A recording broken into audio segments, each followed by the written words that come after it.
première fois que j'ai découvert ScaleView, c'était il y a déjà maintenant 5 ans et je cherchais un logiciel de visualisation de mes maquettes CAO 3D, notamment pour la partie construction mécanique. Je m'intéressais à la VR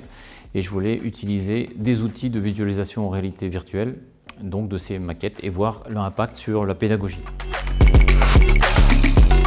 Alors j'utilise ScaleView dans le cadre de projets pédagogiques et notamment aussi on a une salle VR aux Arts et Métiers à Metz dans laquelle tous les jeudis après-midi les étudiants peuvent aller visualiser leurs maquettes numériques et donc la plupart du temps quand ils utilisent pour la première fois ces lunettes et voient leur conception, il y a toujours l'effet waouh et la découverte de leur fichier à l'échelle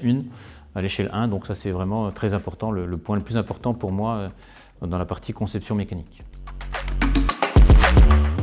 L'utilisation de ScaleView est assez pratique et notamment ça permet à nos étudiants de visualiser encore une fois leur modèle à l'échelle 1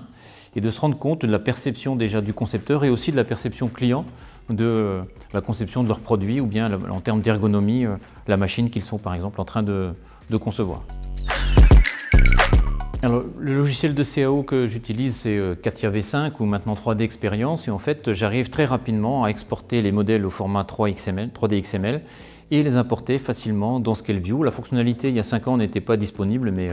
rapidement les équipes d'Inode Solutions l'ont mis en place et donc j'arrive facilement maintenant à importer. Je sauvegarde mon fichier en 3D XML et je l'importe dans ScaleView et le tour est joué. Je dirais qu'avec ScaleView, on a un outil qui est très rapidement pris en main par les étudiants. L'importation des fichiers, et en tout cas leur transfert, est facile et il sert dans de multiples domaines, aussi bien dans la partie mécanique, on va dire industrie, que dans la partie bâtiment où les fonctionnalités tout d'un coup d'ensoleillement, d'ombre, d'accessibilité sont drôlement intéressantes.